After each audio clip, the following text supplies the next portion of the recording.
Welcome to the Tech Meme Ride Home for Wednesday, February 26, 2020. I'm Brian McCullough. Today, Facebook bans ads around coronavirus. A deeper dive into how the coronavirus crisis might be affecting iPhone development. Bob Iger is no longer Disney's leader, kind of.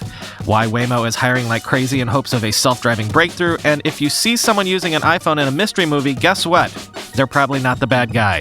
Here's what you missed today in the world of tech. Facebook says it will now ban ads that promise to cure or prevent COVID-19, the coronavirus. Quote, in a statement, a spokesperson told Business Insider, we recently implemented a policy to prohibit ads that refer to the coronavirus and create a sense of urgency, like implying a limited supply or guaranteeing a cure or prevention. We also have policies for surfaces like Marketplace that prohibit similar behavior, end quote. And quoting The Verge, the statement comes less than a month after the company announced that it would be removing misinformation about the new coronavirus from both its Facebook and Instagram platforms. At the time, it said that this policy would include any content about fake cures or prevention methods or misleading claims about what health resources are available, but it didn't mention whether its policies also covered advertising on its platform. Today's statement clarifies its position. Facebook's position on coronavirus misinformation is similar to its position on anti-vaccination content. Last year, it said it would remove anti-vaccine groups and pages from its recommendations, and that it would not allow ads to target users based on related terms. However, doubts have been raised about Facebook's policing. BuzzFeed News reported in January that some anti-vaccination ads still appear on the platform, which Facebook claimed did not violate its policies, end quote. And several people on Twitter made this point, quoting Petty Cosgrave, Facebook bans ads that promise to cure coronavirus, except if you're a politician promising to cure coronavirus, because, like, free speech, end quote. Continuing on the coronavirus tip for a minute longer, Reuters has an interesting piece talking to ex-Apple employees and supply chain experts, and they all make a point similar to what John Gruber was talking about last week, i.e., this would normally be a crucial time for Apple ramping up for production of this year's main iPhone release. And who knows what might be getting delayed because we presume that prep work is being affected. Quote, high-volume manufacturing is not scheduled until summer, but the first months of the year are when Apple irons out assembly processes with partners such as Foxconn, two former Apple employees said. Quote, they probably have one assembly line they're trying things out on, said one of the former employees who asked not to be named discussing production matters. Are Apple's engineers with the Foxconn engineers? If they are, they're probably making progress. But if they're not, if they're quarantined, that could be bad, end quote. And from later in the piece, for new iPhone models, the transition from prototype to the assembly of millions of units starts in earnest when the Lunar New Year holiday in China ends in late January and early February, people familiar with the process said. At that point, Apple has tested numerous prototypes and is in the late stages of what is called engineering validation, in which Foxconn workers assemble small numbers of devices while engineers from both firms troubleshoot. If delays occur at this stage, it would eat into the time Apple needs to finalize orders for chips and other parts, almost all of which are custom-made for the iPhone. Because of the huge volumes needed, quote, they can't wait to make component selections, said Ron Keith, founder of Supply Chain Resources Group, which works with electronics makers such as Alphabet's Nest. In March and April, Apple engineers typically work with Foxconn counterparts to set up new assembly lines and do trial runs before making final adjustments in April and May. The aim is to have production lines up and running in June so others can be added progressively to ramp up output, end quote. A former Apple engineer quoted in the piece said this, quote, you can fly those engineers somewhere else, but there's knowledge about how you make a product in that environment. It's not that it can't be taught, but it's a hard thing to move, she said, end quote. We know, for example, that senior Foxconn officials have been working remotely in Taipei recently and have not yet been able to return to China due to travel restrictions. And another source in the piece said there was no, quote, face-to-face work being done, end quote, but it sounded like they were maybe talking about component work in China generally. Final quote, And the word is that's probably not going to change for another month at best. You're really talking about 2 lost months, which in the consumer electronics cycle is huge, end quote. Bob Chapek has been named CEO of the Walt Disney Company, effective immediately. Chapek was the executive most recently in charge of Disney's theme park division. Again, it's weird that we cover Disney news at the moment, but, streaming wars. And hey, Bob Iger stepping down as CEO is pretty monumental news one way or another, but especially because it seems like it was a bit of a surprise. Iger was the guy, of course, that made Disney into a company capable of even doing Disney Plus. And the weird thing is, Iger kind of isn't going anywhere because he's sticking around as Disney's executive chairman, and Chapek will still report to him. Here's Peter Kafka's take, quote, all of which means, insert shrug emoji here for now, Iger had previously said he was going to leave his Disney job, but he kept finding reasons to stick around. Now he says he actually has left his Disney job, but is still sticking around.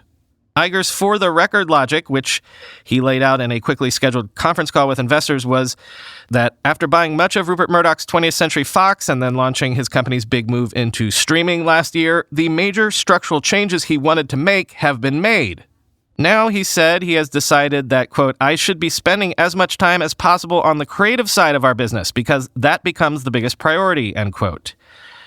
So Disney's board apparently had Chapek in mind as the successor for a while, and Iger reportedly told the board he was going to do this around Thanksgiving, but I don't know about all of that, because the conventional thinking has been that Iger was going to stick around for at least a couple more years, and that Kevin Mayer, who runs Disney's streaming business, was the obvious choice, probably being groomed as Iger's successor. Also, the timing of this is just downright weird, for the reasons that the great Matthew Ball laid out on Twitter last night. Quote, Bob is 14 months into a 36-month extension. He didn't announce this during the blow them away earnings report a few weeks ago. There's no transition. It's immediate. It's coming during the coronavirus parks/theatrical scare that is crushing the stock right now. Also, it's a random Tuesday news drop, and it comes after months of Iger's press tour around his book, end quote. To which Brett Bivens' tweet replied, quote, book launch went so well, Iger's pivoting to start a Substack newsletter, end quote. Let's real quick do another sort of reading the tea leaves piece. There's a growing sense inside of and outside of Waymo that the self-driving revolution isn't happening as quickly as Waymo maybe thought it would. The latest indication of that is Waymo is apparently throwing tons of engineers at the problem at a prodigious rate. Quoting from the information, Waymo nearly doubled its headcount to 1,500 employees known as Waymonauts from 800 about a year ago, said a person with knowledge of the figure. Much of the expansion came from the hiring of hundreds of engineers. Waymo hopes will help it to achieve a technological breakthrough in developing a reliable self-driving vehicle. The workforce expansion suggests Waymo's annual cost is nearing $1 billion, while its brand new automated taxi business is yielding just hundreds of thousands of dollars a year in revenue. One signal that Waymo is a long way from developing into a business was the departure last fall of Waymo's first chief commercial officer, Amy Chandy, after just 10 months on the job. Her departure hasn't previously been reported. Chandy had arrived with fanfare from Alibaba Group, the large Chinese e-commerce firm. But Waymo hasn't replaced Chandy, suggesting there aren't many money-making opportunities at the company beyond its small robotaxi service, serving about 1,500 suburban Phoenix residents. In addition, two of Waymo's senior-most engineers stepped down from their roles as the company entered its second decade of trying to solve one of the world's hardest computer science problems, underscoring the technical challenges that still lie ahead, end quote. The information goes on to say that Waymo is putting additional resources into simulation software to work out the kinks in its software before it sends it out into real roads, and is also throwing bodies at the machine learning software to try to make breakthroughs in areas like perception, or how quickly the software can categorize objects that it encounters in the real world. Former employees say Waymo has been trying to grab all the good machine learning engineers it can get its hands on, including poaching them from Google. From the interesting Raise file, Plume is a startup that has developed an AI-powered adaptive home Wi-Fi mesh network. And they've raised a $60 million Series D at a $510 million valuation to keep doing so, quoting VentureBeat. Founded in 2014, Plume is one of a number of companies seeking to improve Wi-Fi connectivity by strategically placing multiple routers throughout the home. Plume continuously learns and adapts to each household, monitoring internet usage and allocating bandwidth based on the devices that need it most. The increase in connected devices in the home, from fridges and smart speakers to TVs and light bulbs, has created more potential for internet black spots, something mesh network companies are eager to fix. Charter Communications, which trades under the Spectrum name, is one of the largest cable TV and internet companies in the U.S. and recently announced that it was adopting Plume's open-source OpenSync framework. The framework, which launched back in 2018 in partnership with existing customer Samsung, is available for any company developing its own services, such as Wi-Fi mesh networks, parental control systems, or any new product that requires managed Wi-Fi. Today, Plume claims more than 650 million devices, communicating with 16 million OpenSync switches across 14 million households, according to a statement, end quote. Let's end today with a big old grab bag of some sort of fun, smaller stories. First, 2 programmer musicians have algorithmically generated every 8-note, 12-beat MIDI melody in 1 octave and openly licensed it all to help others in future copyright suits, quoting Vice. Programmer, musician, and copyright attorney Damian Reel, along with fellow musician programmer Noah Rubin, sought to stop copyright lawsuits that they believe stifle the creative freedom of artists. To determine the finite nature of melodies, Reel and Rubin developed an algorithm that recorded every possible 8-note, 12-beat melody combo. This used the same basic tactic some hackers use to guess passwords, churning through every possible combination of notes until none remained. Reel says this algorithm worked at a rate of 300,000 melodies per second. Once a work is committed to a tangible format, it's considered copyrighted, and in MIDI format, notes are just numbers. Quote, under copyright law, numbers are facts, and under copyright law, facts either have thin copyright, almost no copyright, or no copyright at all, Reel explained in a talk. So maybe if these numbers have existed since the beginning of time and we're just plucking them out, maybe melodies are just math, which is just facts, which is not copyrightable, end quote. Now, there is some debate about that. Parker Higgins, who I trust about this stuff implicitly, suggests that this probably wouldn't stand up in court. But hey, some real Robin Hood stuff here, so good job. Slightly related, the Smithsonian Institute just released 2.8 million high-quality images, both 2- and 3-dimensional images, under a Creative Commons Zero license. So all the images are completely free to use, quoting the Next Web. The Smithsonian says it plans to release 200,000 additional images this year. The Institute says this collection is merely 2% of its archives, as it plans to digitize all 155 million items from its archives, end quote. And next, spoiler alert. Seriously, spoiler alert. If you see someone using an iPhone in a movie or TV show, that most likely means they aren't going to end up being the bad guy.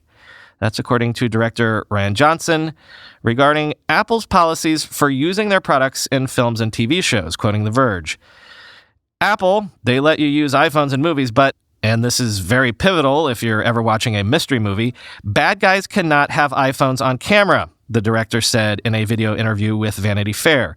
He joked that revealing this information could potentially spoil future mystery movies by revealing who the goodies and baddies are. Quote, every single filmmaker that has a bad guy in their movie that's supposed to be a secret wants to murder me right now, he joked. It's a particularly important detail in a movie like Knives Out, where at one point or another, basically every character is suspected of murdering wealthy crime novelist Harlan Thrombey. Don't worry, though. The specific screenshot Johnson shares isn't too much of a spoiler if you're yet to see the film.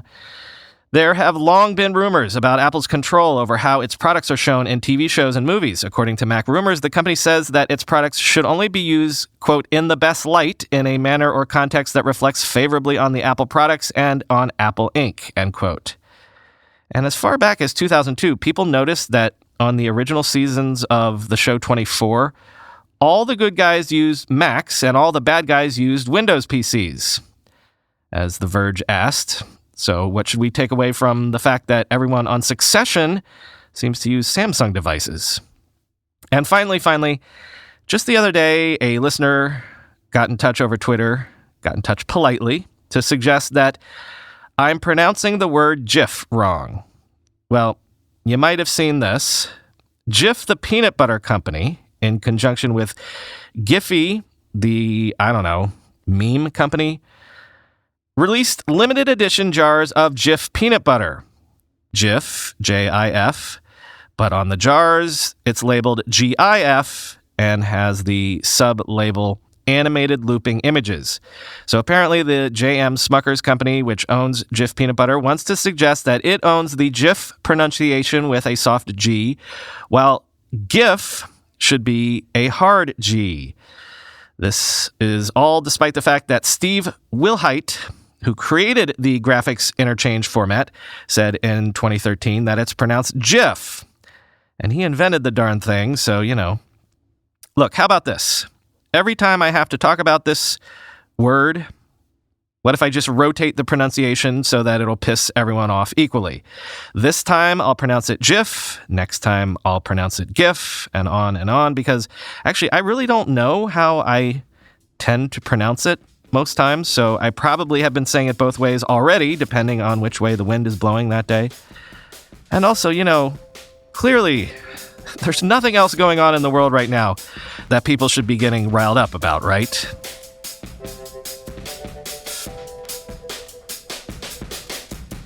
I liked this idea from the great Hunter Walk on Twitter this morning. Here's his pitch. New York Times wedding section style write-ups and pics, but for how startup co-founders met each other, end quote. Talk to you tomorrow.